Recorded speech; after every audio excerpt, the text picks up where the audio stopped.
Sir Narayana అంటే ఎవరు? నేనే సార్. లలిత? నేనే. మీరు? దాస్, దేవ్ దాస్, ఎస్పీ. చూడు నారాయణ, నీ కూతురిది ఆత్మహత్య కాదు అని ఎందుకు అనుకుంటున్నావు? ఆత్మహత్య చేసుకోవాల్సిన దౌర్భాగ్యం నా కూతురికి ఏం లేదు సార్. అంటే మీ అమ్మాయిని ఎవరో హత్య చేశారంటావు? అవును సార్. ఎవరు చేసుంటారంటావు? మీ అల్లుడు గాని, మీ వియ్యంకుడు ప్రసాదరావు గాని, లేకపోతే ఇద్దరు కలిసి గాని చేశారంటావు, అంతేనా? అది నేనెలా చెప్పగలను సార్? Yes, you're right. మీరెలా చెబుతారు? అందుకేగా మేమున్నది. పోతే మీ ఇద్దరికి కట్న కానుకల విషయంలో ఏమైనా తేడాలు వచ్చాయా? అంటే మీరిస్తాన్న కట్నం ఇవ్వలేకపోవడం, అందువల్ల మీ అల్లుడు మీ అమ్మాయిని బాధ పెట్టడం, అలాంటివన్నమాట. అలాంటిదేమీ లేదు సార్. మీకు మీ వియ్యంకుడికి మధ్య ఏమైనా శత్రుత్వం ఉందా? అవును సార్. ఓహో, ఏమిటిది? చెప్పు, బాగా అర్థం చేసుకుంటాను. మా వియ్యంకుడికి అవసరమైనప్పుడు నా ఆస్తి తాలూకు దస్తావేజులు ఇచ్చి సహాయం చేశాను. వాటి అవసరం నాకు వచ్చి తిరిగి అడిగితే ఇవ్వకపోవటమే కాకుండా అప్పటి నుంచి నా మీద కక్ష కట్టాడు సార్. ఇది జరిగిన నాళ్ళైంది? 6-7 నెలలు అయిందండి. మీరు అనుకున్నట్టు ప్రసాదరావుకు నిజంగా మీ మీద శత్రుత్వం, కోపం ఉన్నట్టయితే కోడలు ఇంట్లో ఎందుకు ఉంచుకుంటాడు పుట్టింటికి పంపించేయక? పైగా కోడలు హత్య చేయడం వల్ల అతనికి వచ్చే లాభం ఏమిటి? అంచేత ఖచ్చితంగా ఇది ఆత్మహత్యే. అర్థం చేసుకోవాలి. సార్, ఇది ఆత్మహత్య కావాలని మీరెందుకు ఇంత గట్టిగా కోరుకుంటున్నారో నాకు అర్థం కావటం లేదు. Stop it!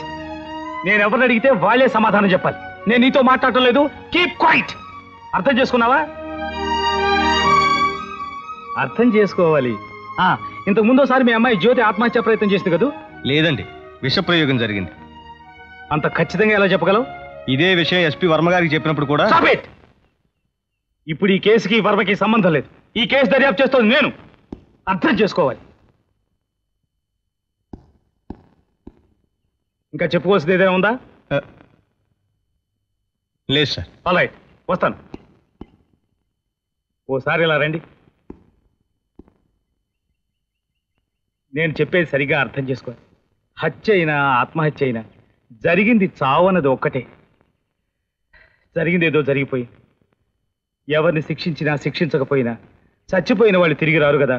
అంచేత సైలెంట్గా ఉండిపోయి హ్యాపీగా కాలం గడిపోయింది. ఏమంటారు? హంతకుల్ని ఉరి తీసినా చచ్చిన వాళ్ళు తిరిగి రారు అన్న గొప్ప సత్యాన్ని తెలుసుకున్న గౌరవనీయులైన ఎస్పీ గారు, మీరుండాల్సింది పోలీస్ స్టేషన్ లో కాదు, పోలీస్ బట్ట ఓటి పెట్టి మీలాంటి పోలీస్ బైరాగుల్ని 10 మందిని చేర్చుకొని హంతకులకి, దొంగలకి నీతి పాఠాలు చెప్పండి. అర్థమైందా? What nonsense you are talking? No sir, I am talking with sense. మీరేమిటో బాగా అర్థం చేసుకున్నాను. ఈ ఎస్పీ దేవదాస్ ఖాకీ యూనిఫామ్ వేసినప్పటి నుంచి ఈనాటి వరకు టేకప్ చేసిన ఏ కేసులోనూ అప్పజేయలేదు.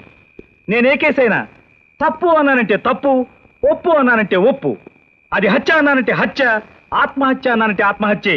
అంతే, తిరుగులేదు. అర్థం చేసుకున్నారనుకుంటాను. అయ్యి బాబు, అందుకే కదండి ఖచ్చితంగా నెగ్గే క్యాండిడేట్ ని అనుకున్నట్టు తమని సెలెక్ట్ చేసుకున్నావా? మీరే మమ్మల్ని కాస్త ఒడ్డున పడేయాలి. Don't worry. సాక్షాత్తు న్యాయదేవత నా రూపంలో సంచరిస్తూ ఉంటుందని నన్ను అర్థం చేసుకున్న వాళ్ళు అంటూ ఉంటారు. పోతే మరో విషయంలో మీరు నన్ను అర్థం చేసుకోవాలి. పెగ్గు వేసుకున్నప్పుడు నేను తప్పనిసరిగా ముగ్గేసుకోవాలి. అయితే ముగ్గు చెప్ప తెప్పించేద్దామండి. అర్థం చేసుకోవాలి. ముగ్గు. అయ్యి బాబు, అర్థమైందండి. అంతా సిద్ధం చేసేసేవాడి.